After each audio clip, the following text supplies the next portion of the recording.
The afternoon sun seemed to melt over the asphalt of the small municipal zoo. It was an ordinary Saturday, filled with the sound of children laughing and the smell of buttery popcorn. No one could have predicted that in a matter of seconds, this family paradise would turn into a horror movie scene. The sound started with a sharp metallic snap, followed by the groan of heavy hinges giving way under immense pressure, and then silence. A silence that lasted only a single heartbeat. Before it was shattered by the first scream. "He's out! The lion is loose!" Panic was instantaneous and absolute. A human wave of terror swept through the park. Strollers were abandoned. Ice cream cones hit the ground. Parents grabbed their children with desperate grips. Hundreds of people ran blind, pushing and trampling each other, driven by the most primitive instinct of survival, run from the predator. In the middle of the chaos, he appeared. Majestic, terrible, the great albino lion. His rare white fur was stained with dust. He vaulted over a wooden bench, letting out a roar that made the ground tremble. He didn't just look angry, he looked confused, stunned by his sudden freedom and surrounded by the scent of human fear. His yellow eyes scanned the fleeing crowd, looking for a target. Sirens began to wail in the distance, a useless sound against the speed of wild nature. Everyone was running. Everyone, except for one person. Away from the main path, sitting on an iron bench under the shade of an old oak tree, was Eleanor. At 90 years old, Eleanor was a fragile figure. Her body was small, curved by the weight of 9 decades. She wore a simple floral dress and held an old knitting bag in her lap. Her eyes, clouded by age, weren't looking at the panicked crowd. They were fixed on the lion. She didn't stand up. She didn't scream. She didn't try to run. While the world around her crumbled into terror, Eleanor remained motionless, an island of calm in an ocean of chaos. 90 yards away, people who dared to look back screamed in desperation, "Ma'am, run, he's going to get you, somebody help that woman!" But nobody went. Fear is a prison that stops us from being heroes. The albino lion stepped down from the bench. He spotted the solitary, still figure. To a predator, movement is a challenge. Stillness is curiosity, or easy prey. He began to walk toward her, slowly, lowering his body, his claws clicking against the asphalt. Eleanor just watched him, and then something unbelievable happened. As the monster approached, a small, sweet smile appeared on the widow's wrinkled face. She dropped her knitting bag, and with hands trembling from age, she began to open her arms, as if she were about to welcome a grandson for a hug. The lion was 30 feet away. 20, 10. His roar was now a low, vibrating growl that made Eleanor's chest rattle. The crowd, now watching from a safe distance, covered their eyes. No one wanted to see what would happen next. Tragedy was inevitable, or so they thought, because no one there knew Eleanor's secret. No one knew the reason why she wasn't afraid. 10 feet, 5 feet. The albino lion towered over the small woman. His shadow swallowed her whole. He was pure muscle and instinct, a 500-pound killing machine. Up close, the scars on his muzzle from cage fights were visible. His breath, hot and smelling of raw meat, washed over Eleanor's face. Sirens wailed closer. A SWAT team burst through the zoo. Gates, rifles raised, tactical lights sweeping the area. "We have a clear shot," a sniper yelled into his radio, positioning himself on a nearby concession stand roof. "Target acquired. Ma'am, get down. Get on the ground, now." Eleanor didn't hear them, or she didn't care. She looked up into the yellow eyes of the beast. She didn't see a monster. She saw a memory. "You've gotten so big," she whispered, her voice cracking with emotion. "And you're still so messy." The lion froze. The sound of her voice hit him like a physical blow. His ears twitched. That voice. It wasn't the screaming of tourists or the shouting of zookeepers. It was a sound from the deep past. A sound that meant safety, milk, warmth. He leaned forward. The sniper's finger tightened on the trigger. The crowd held its collective breath, expecting the snap of jaws. Instead, the lion closed his eyes. He opened his massive mouth and let out a soft, chuffing sound. He lowered his giant head, heavy as a boulder, and pressed it gently against Eleanor's chest, nearly knocking the frail woman backward. He didn't bite. He inhaled. He took in the scent of lavender soap and old wool, the scent of the only mother he had ever known. "Don't shoot!" Eleanor screamed at the police. wrapping her thin, trembling arms around the lion's thick neck. She buried her face in his white mane, weeping. "Don't you dare hurt him. He's just a boy. He's just my boy." The sniper lowered his scope, blinking in confusion. "Commander, are you seeing this?" The lion, the king of the jungle, collapsed onto the asphalt at her feet. He rolled onto his back, exposing his belly, paws curled in the air like an overgrown kitten. He began to purr. It was a deep, rumbling sound that vibrated through the park bench and into Eleanor's bones. Eleanor wiped her tears and scolded him gently, scratching exactly the spot behind his ear that he loved. "Look at what you did, Gabriel. You scared everyone. You naughty, naughty boy." The crowd, watching from the safety of the gift shop and the restrooms, went dead silent. Phones were raised, capturing the impossible. A grandmother was scolding an apex predator, and the predator was taking it. A young police officer lowered his weapon and walked slowly toward the bench, his eyes wide. "Ma'am?" he asked, his voice shaking. Do you know this animal?" Eleanor looked up, her hand still resting on the lion's nose.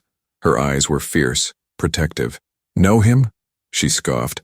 "I bottle-fed him in my bathtub for 6 months. This isn't a monster, officer. This is Gabriel, and he was just looking for me."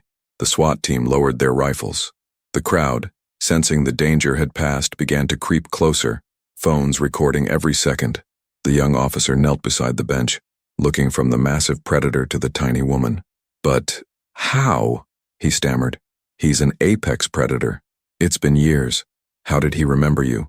Eleanor smiled, her hand stroking the lion's thick, coarse mane. Gabriel closed his eyes, leaning into her touch like a house cat. "Love doesn't have an expiration date, officer," she whispered. "And Gabriel has a better memory than most humans I know." The story she told next silenced the entire park. 7 years ago, Eleanor wasn't just a widow. She was the wife of the late zoo veterinarian. One stormy night, her husband had brought home a shivering, wet cardboard box. Inside wasn't a puppy or a kitten. It was a white ball of fluff, no bigger than a loaf of bread. The pride rejected him, her husband had said. "Because he's white. They won't feed him. He won't survive the night." Eleanor didn't see a lion. She saw a life that needed saving. For 6 months, her farmhouse became a nursery. She warmed goat's milk on the stove at 3 a.m. She let him sleep at the foot of her bed because he cried when he was alone. She named him Gabriel because he was her little white angel. We see a tiny cub clumsily chasing yarn across a hardwood floor. We see him trying to roar but only squeaking, and Eleanor laughing, clapping her hands. He wasn't a pet. He was family.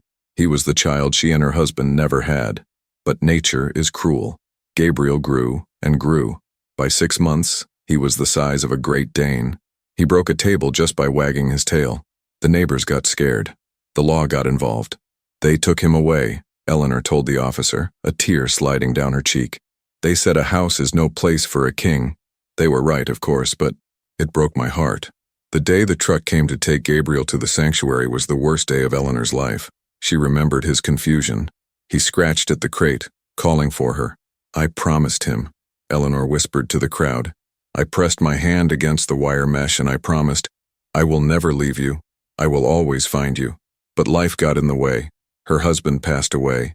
Her health failed. She lost her license. The sanctuary was moved, then sold to this municipal zoo 3 states away. For 5 years she hadn't seen him. Everyone told her to move on. "He's an animal, Eleanor," they said. "He's forgotten you. If you go near him now, he'll tear you apart." But Eleanor knew better. She knew that today, on her 90th birthday, she didn't want a cake. She didn't want a party. She wanted to keep her promise. She had taken 3 buses to get here. She had walked on aching legs to his enclosure. But when she got there, the cage was empty. The lock was broken. "I didn't find him," Eleanor said, looking down at the massive beast resting his head on her lap. "He broke out to find me." The officer looked at the lion. The beast wasn't restraining Eleanor. He was guarding her. He was waiting for her command. "Ma'am," the officer said gently, "we can't leave him here. We have to get him back in the enclosure, but I don't think he's going to let us get close." Eleanor gripped her walker. She looked at Gabriel. "He won't go with you," she said, her voice finding its old strength. "He hates men in uniforms. He thinks you're the ones who took him away last time." She stood up. The lion stood up with her, instantly alert. placing his body between her and the police. "I'll take him back," Eleanor said. "That's impossible," the sniper yelled from the roof. "It's too dangerous." "It's only dangerous if you shoot," Eleanor snapped. She looked at Gabriel. "Come on, my angel. Time to go home." And then, the impossible happened. The 90-year-old woman began to shuffle down the path toward the enclosure, and the 500-pound lion walked right beside her, matching her slow, painful pace, his shoulder brushing against her hip. It was a procession fit for a queen. Eleanor walked down the center of the zoo's main pathway. She didn't use her cane. She rested her hand on the lion's massive shoulder, using the predator as her support. Gabriel moved with a fluidity that belied his size, adjusting his stride to match her shuffling feet. To their left and right, the SWAT team formed a perimeter, rifles pointed at the ground, faces pale with disbelief. Behind them, a silent crowd of hundreds followed at a safe distance, phones held high, capturing a moment that defied every law of nature. No one spoke. The only sounds were the scuff of Eleanor's orthopedic shoes and the heavy, rhythmic padding of the lion's paws. "You're doing so well," Eleanor murmured to him, ignoring the guns, ignoring the cameras. "Just a little further, Gabriel. Just a little further." They reached the enclosure. The heavy steel gate stood open, the broken lock dangling from the chain. Gabriel stopped. He looked at the dark cage. Then he looked back at the open park, the trees, the sky. He let out a low, mournful whine. He knew what that cage meant. It meant cold concrete. It meant loneliness. He turned his massive body, blocking the entrance, and pressed his head into Eleanor's stomach, nearly knocking her over. He was begging, "Please, don't put me back." The SWAT commander stepped forward, hand on his holster. "Ma'am, if he turns, we have to take him down." "Back off," Eleanor snapped, not looking away from the lion. She cupped Gabriel's face in her small, wrinkled hands. She looked deep into those amber eyes. "I know," she whispered, tears streaming down her face again. "I know you hate it, but if you stay out here, they will kill you. And if they kill you, they kill me." She pressed her forehead against his wet nose. "I made a mistake leaving you before," she sobbed, softly. "But I'm not making it again. I'm not going back to the nursing home, Gabriel. I'm staying right here. I'll sit by this glass every single day until my last breath. You will never be alone again. I promise." Gabriel let out a huff. He licked the tears from her cheeks. He understood. With one last look at the freedom he was giving up for her safety, the king of beasts turned around. He walked into the cage. He sat down in the center of the concrete floor and looked at the door, waiting. Eleanor stepped forward.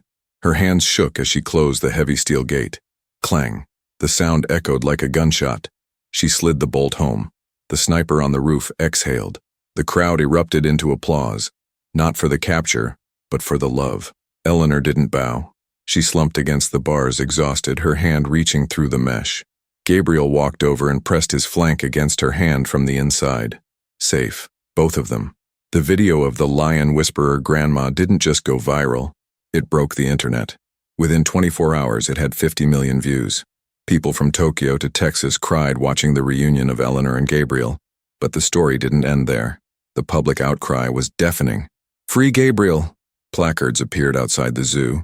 Donations poured in. A massive online petition demanded that Gabriel be moved to a sprawling, open-air sanctuary in Colorado, and that Eleanor be sent with him. And the world got its wish. 2 months later, Gabriel was released into a 20-acre reserve with grass, trees, and a lake. And overlooking that reserve, a small guest cottage. If you visit the sanctuary today, you won't see Gabriel pacing in a cage. You'll see him lying in the tall grass under the afternoon sun. And sitting on the porch of the cottage just a few feet away is Eleanor. She knits. He sleeps. They are old. They are tired. But they are together. Eleanor proved something that day. She proved that you are never too old to be brave, and that the bonds we form with animals aren't just about ownership. They are about soul. They don't forget us, so we must never forget them. What would you do if you saw a wild animal running toward you? Would you run, or would you trust your heart like Eleanor? If this story made you cry, hit that like button and share it with someone you love. And tell me in the comments, what is the name of the animal that owns your heart? I'm reading every story. Author's note: while this is a storytelling piece, it is inspired by the very real and unbreakable bonds between humans and animals. It was crafted with love to honor the spirit of the wild and the wisdom of our elders. Thank you for watching and feeling this journey with us. Stay wild, stay loyal, and I'll see you in the next video.